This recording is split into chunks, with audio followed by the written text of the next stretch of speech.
എല്ലാവർക്കും നമസ്കാരം.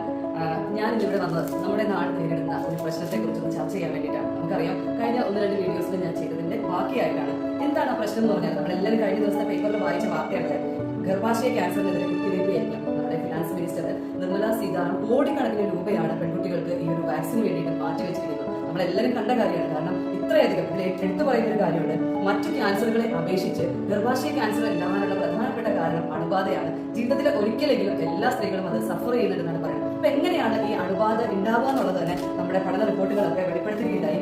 ഓരോ 8 മിനിറ്റിലും ഇന്ത്യയിലെ ഒരു സ്ത്രീ ഈ പറഞ്ഞ ഗർഭാശയ ക്യാൻസർ മൂലം മരിക്കുന്നു എന്നാണ് കണക്കുകൾ പറയുന്നത്. ആരുടെയോ അമ്മയോ സഹോദരിയോ ഭാര്യയോ മകളൊക്കെ ആയിരിക്കാം. എന്തുകൊണ്ടാണ് ഇത്രയധികം സ്ത്രീകൾക്ക് ഇങ്ങനെ ഗർഭാശയ ക്യാൻസർ, നമുക്ക് കൊറോണ പടർന്നു പിടിച്ചതുപോലെ ഇത്രയധികം സ്ത്രീകളിലേക്ക് ഈ ഗർഭാശയ ക്യാൻസർ പടർന്നു പിടിക്കാനുള്ള ഒരു കാരണവും നമുക്ക് വെളിപ്പെടുത്തിയിട്ടുണ്ടായി. 2022 നവംബർ 23 പത്രമാണിത്.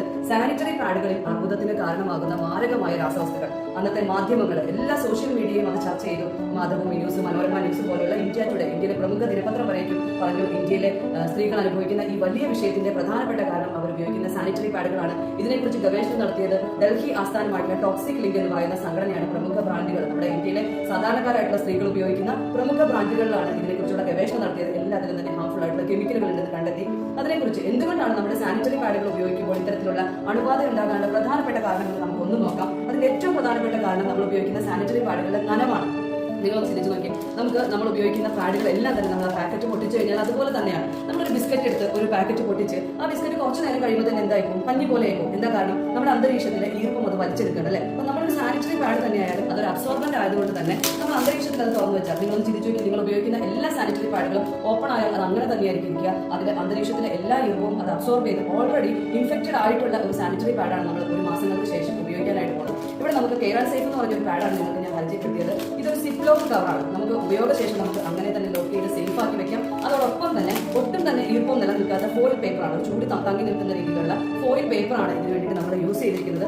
ഓരോ പാക്കറ്റും അതോടൊപ്പം തന്നെ സെപ്പറേറ്റ് ആയിട്ട് പാക്കിങ്ങിലൂടെയാണ്. നമുക്ക് എന്താണ് നമ്മുടെ സാധാരണ പാഡും ഇതും ഇത്രയധികം വ്യത്യാസം ഉണ്ടെന്ന് പറയാനുള്ള കാരണം എന്നാൽ, നമുക്ക് ഈർപ്പം തങ്ങി നിൽക്കുന്നത് കൊണ്ടാണ് നമുക്ക് അണുബാധ ഉണ്ടാകാനുള്ള പ്രധാനപ്പെട്ട കാരണം. നമുക്കൊന്ന് ചെറിയൊരു ഡെമോയിലൂടെ നോക്കാം. ഇതാണ് കെയർ ആൻഡ് സേഫ് എന്ന് പറഞ്ഞാൽ പറഞ്ഞ് 10ഓളം ഗുണങ്ങളുള്ള ഒരു ചിപ്പ് കൂടെ ഉൾപ്പെടുത്തിയ ഒരു പാഡാണ്. നമ്മുടെ യൂട്രസിനെ പ്രൊട്ടക്ട് ചെയ്യാൻ പറ്റുന്നതാണ് ആ ചിപ്പ്. ഇതിലോട്ട് ബ്ലഡ് വന്ന് വീഴുമ്പോൾ നമ്മുടെ യൂട്രസിന് ആവശ്യമായിട്ടുള്ള മിനറൽസും ആന്റി ഓക്സിഡന്റുകളും എല്ലാം തന്നെ നമ്മുടെ യൂട്രസിന് സപ്ലൈ ചെയ്യാൻ പറ്റിയ ഒരു ചിപ്പാണിത്. എന്താണ് നമുക്ക് ഇതിന്റെ വ്യത്യാസം എന്ന് നമുക്ക് നോക്കാം. നമ്മുടെ ഒരു കമ്പനിയും എതിരായിട്ട് ഒന്നുമല്ല, നമ്മുടെ നാട്ടിൽ അവൈലബിൾ ആയിട്ടുള്ള ഒരു സാധാരണ പാഡ്, നമ്മുടെ സ്ത്രീകൾ ഉപയോഗിക്കുന്ന ഒരു പാഡ്. കെയർ ആൻഡ് സേഫിനോടൊപ്പം തന്നെ നമുക്കൊന്ന് ഒരു ഡെമോ ചെയ്ത് നോക്കാം. ഇതൊരു 60 ml ഈ സിറിഞ്ചിൽ ഉൾക്കൊള്ളുന്ന വെള്ളത്തിന്റെ അളവ് 60 ml ആണ്. ഈ ഒരു വെള്ളം ഞാൻ നമ്മുടെ ഈ പറഞ്ഞ കെയർ ആൻഡ് സേഫ് എന്ന് പറഞ്ഞ പാഡിൽ ഒഴിക്കുകയാണ്.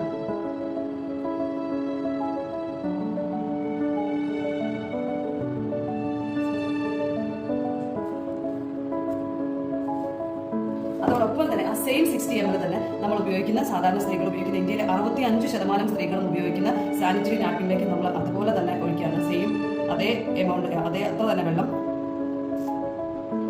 ഇനി നമ്മുടെ വേൾഡ് ഹെൽത്ത് ഓർഗനൈസേഷന്റെ ഒരു റിപ്പോർട്ട് പറയുന്നു. A report from the world health organisation indicates that within 2 hours of a woman putting a traditional pad, about 107 different germs per cubic centimeter develop on the surface area of the pad. അതായത് ഒരു 2 മണിക്കൂർ നമ്മൾ ഈ ഒരു സാധാരണ pad use ചെയ്ത് കഴിഞ്ഞാൽ 1 cubic centimetre, അതായത് ഒരു മുട്ട് സൂചിക്ക് നമ്മൾ കുത്തുന്ന ഒരു അത്രയും സ്ഥലത്തിനാണ് 1 ക്യൂബിക് സെന്റിമീറ്റർ എന്ന് പറയുന്നത്. ആ 1 ക്യൂബിക് സെന്റിമീറ്ററിൽ 107 പലതരത്തിലുള്ള രോഗാണുക്കളുണ്ടാവും 2 മണിക്കൂർ ഉപയോഗിച്ച്. എന്റെ പ്രിയപ്പെട്ട സഹോദരിമാരെ, നിങ്ങൾ ആരാണ് 2 മണിക്കൂറിനൊപ്പം ഈ ഒരു പാഡ് മാറ്റുന്നത്? നിങ്ങളൊന്ന് ചിന്തിച്ചു നോക്കി. ഓരോ 2 മണിക്കൂറിൽ 1 ക്യൂബിക് സെന്റിമീറ്ററിൽ 107 രോഗാണുക്കളാണെങ്കിൽ ഈ ഒരു പാഡിൽ കോടിക്കണക്കിന് രോഗാണുക്കളാണ് ഉണ്ടാവുക. അതിന് കാരണം നിങ്ങൾക്ക് ഇപ്പം തന്നെ മനസ്സിലാവും. നിങ്ങളൊന്ന് ചിന്തിച്ചു നോക്കി. ഇതൊരു ടിഷ്യൂ പേപ്പറാണ്. നമുക്ക് 2 തമ്മിലുള്ള വ്യത്യാസം ഒന്ന് ആലോചിച്ചോ, ഒന്ന് ചെയ്ത് നോക്കാം. ഇതാണ് നമ്മൾ ഇന്ന് യൂസ് ചെയ്യുന്ന സാനിറ്ററി പാഡ്. ഇപ്പോഴും നനവ് നമുക്ക് ഫീൽ ചെയ്തുകൊണ്ടിരിക്കും. നനവുള്ളിടത്ത് ഇൻഫെക്ഷൻ ഉണ്ടാവും എന്നുള്ള ഇത് നമുക്ക് എല്ലാവർക്കും അറിയാവുന്ന കാര്യമാണ്. നമ്മൾ സെയിം തന്നെ നമ്മുടെ കെയർ ആൻഡ് സേഫ് എന്ന് പറഞ്ഞ പാഡിനകത്ത് നമ്മൾ വെച്ച് നോക്കുകയാണ്. നമുക്കറിയാം, കണ്ടോ, ഇതാണ് ശരിക്കും അത്ഭുതം എന്ന് പറഞ്ഞു കഴിഞ്ഞാൽ. ഇതൊരു വലിയ കാര്യമായിട്ടാണ് ഞാൻ നിങ്ങളെ ഇൻട്രൊഡ്യൂസ് ചെയ്യുന്നത്. കാരണം എന്താണെന്ന് വെച്ച് കഴിഞ്ഞാൽ, നമ്മുടെ നാട്ടിൽ ഇത്രയധികം സ്ത്രീകൾക്ക് ഇത്രയധികം കോടിക്കണക്കിന് രോഗാണുക്കൾ ഈ ഒരു പാഡിൽ ഡെവലപ്പ് ചെയ്യുന്നത്. എവിടേക്ക് പോകാൻ അതിന് സ്ഥലമില്ല, നേരെ അത് നമ്മുടെ യൂട്രസിന്റെ അകത്തോട്ടാണ് പോകുന്നത്. അതുകൊണ്ടാണ് ഇത്രയധികം സ്ത്രീകൾക്ക് ഈ ഒരു പ്രശ്നം ഉണ്ടാവാനുള്ള കാരണം. ഇനി ഞാൻ പറയുന്ന കാര്യങ്ങളെല്ലാം ഞാൻ പറഞ്ഞു, ഇത് 100% കോട്ടൺ പാഡാണ്, ഒത്തിരി ഗുണങ്ങളൊക്കെ ഉണ്ടെന്ന് പറഞ്ഞു. അതുകൂടെ നമുക്കൊന്ന് ചെക്ക് ചെയ്ത് നോക്കാം. ഇതിന്റെ ഫസ്റ്റ് ലെയർ എന്ന് പറഞ്ഞാൽ 100% ബ്രീത്തബിൾ കോട്ടൺ ആണ്. എത്ര സെൻസിറ്റീവ് ആയിട്ടുള്ള സ്കിന്നിന് പോലും യാതൊരു തരത്തിലുള്ള ഇച്ചിങ്ങോ ഇറിറ്റേഷനോ ഒന്നും ഉണ്ടാക്കാത്ത തരത്തിലുള്ള അത്ര സെൻസിറ്റീവ് ആയിട്ടുള്ള 100% കോട്ടൺ കൊണ്ട്, ബ്രീത്തബിൾ കോട്ടൺ കൊണ്ട് ഉപയോഗിച്ച ഫസ്റ്റ് ലെയർ. ഇതാണ് ഇതിൽ ഉപയോഗിക്കുന്ന ചിപ്പ്. ഇതിലാണ് ഞാൻ പറഞ്ഞ അലോവേരയുടെ എക്സ്ട്രാക്ട്, ഗ്രീൻ ടീയുടെ എക്സ്ട്രാക്ട്, അതുപോലെ തന്നെ നമ്മുടെ anion chip, graphene oxide, far infrared magnetic chip, nano silver technology എല്ലാം തന്നെ ഈ ഒരു ചിപ്പിലാണ് അടങ്ങിയിരിക്കുന്നത്. ഇതിലോട്ടാണ് ബ്ലഡ് വീഴുന്നത്. നമ്മുടെ യൂട്രസിന് ആവശ്യമായിട്ടുള്ള എല്ലാ കാര്യങ്ങളും നമുക്ക് സപ്ലൈ ചെയ്യുന്നത് ചെയ്യുന്നത് ഈ ഒരു പ്രോഡക്റ്റ് ആണ്. ഇനി അടുത്ത ലെയർ എന്ന് പറയുന്നത് ഇതൊരു ഫെദർ കോട്ടൺ ആണ്. അത്ര സോഫ്റ്റ് ആയിട്ടുള്ള ഫെദർ കോട്ടൺ ആണ് ഇതിന്റെ അടുത്തതായിട്ട് ഉപയോഗിച്ചിരിക്കുന്നത്. അതും നമ്മുടെ ശരീരത്തിന് സ്കിന്നിന് യാതൊരു തരത്തിലുള്ള ഇച്ചിങ്ങോ ഇറിറ്റേഷനോ ഒന്നും ഇല്ലാത്ത രീതിയിൽ നമുക്ക് ഉപയോഗിക്കാൻ പറ്റുന്ന ഇതാണ് ജാപ്പനീസ് ടെക്നോളജിയിലുള്ള സുമിറ്റോമോ എന്ന് പറയുന്ന ഒരു ജെല്ലാണ് ഇതിൽ അബ്സോർബന്റ് ആയിട്ട് ഉപയോഗിക്കുന്നത്. നമ്മൾ കുഞ്ഞുങ്ങളുടെയൊക്കെ സ്നഗിലൊക്കെ കാണുന്ന ആ ഒരു സാധനം തന്നെ അതിലൊരു സുപ്പീരിയർ ക്വാളിറ്റിയിലുള്ള സോഡിയം ക്ലോറൈഡ് ബേസ് ആയിട്ടുള്ള ഒരു സുമിറ്റോമോ ജെല്ല്. ഇത് ഓൾറെഡി നമ്മൾ ഒരു 60 ml വെള്ളമാണ് ഇതിനകത്ത് ഒഴിച്ചിരിക്കുന്നത്. ഇതൊരു ഗ്ലാസ്സിന് ഏകദേശം 3/4 ഗ്ലാസോളം വെള്ളമുണ്ട്. നിങ്ങൾക്കറിയാം ഒരു ഗ്ലാസിന്റെ അളവ് ഒരു 200 ml ആണ്. ഇതൊരു 180 ml വെള്ളമുണ്ട്. അതിലോട്ടേക്ക് നമ്മൾ ഈ ഒരു ജെല്ല് ഇടുകയാണ്.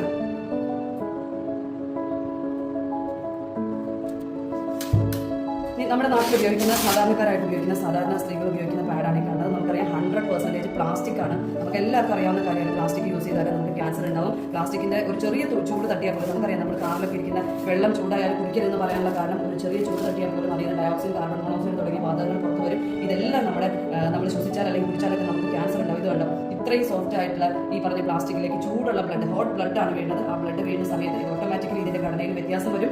ഡയോക്സിൻ, കാർബൺ മോണോക്സൈഡ് വാതകം പുറത്തു വരും. അതും എവിടെയും പോകാൻ നിർത്തിയില്ല, നേരെ നമ്മുടെ യൂട്രസിന്റെ അടുത്തേക്കാണ് പോകുന്നത്. ഇതാണ് ഇതിനകത്ത് ഉപയോഗിച്ചിരിക്കുന്ന അബ്സോർബന്റ് ജെൽ. ഇതും വേണമെങ്കിൽ നമുക്ക് ഇതിനകത്തേക്ക് ഒഴിക്കാം.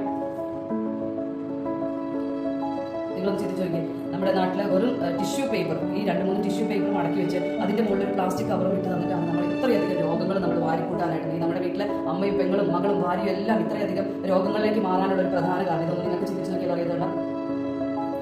ഒരു തരി പോലും വെള്ളത്തിന്റെ ആവശ്യമില്ല, ഒരു തുള്ളി പോലും വെള്ളത്തിന്റെ ആവശ്യമില്ല. 250 ml ആണ് ഇതിന്റെ അബ്സോർപ്ഷൻ കപ്പാസിറ്റി. അതായത് ഒരു ദിവസം എത്ര സേഫ് ആയിട്ട് നമുക്ക് ഉപയോഗിക്കാവുന്ന രീതിയിലുള്ള പാഡാണ്. അപ്പോൾ എല്ലാവരും എൻ്റെ പ്രിയപ്പെട്ട സഹോദരിമാരെ, നിങ്ങളെല്ലാവരും നിങ്ങളുടെ ജീവന്റെ വിലയാണ് ഈ പറയുന്ന ഹെയർ ആൻഡ് സേഫ് എന്ന് പറയുന്ന പ്രോഡക്റ്റ്. നിങ്ങളെല്ലാവരും തന്നെ ജീവിതത്തിൽ 1 ടൈമെങ്കിലും ഇത് യൂസ് ചെയ്ത് നോക്കിയാലാണ്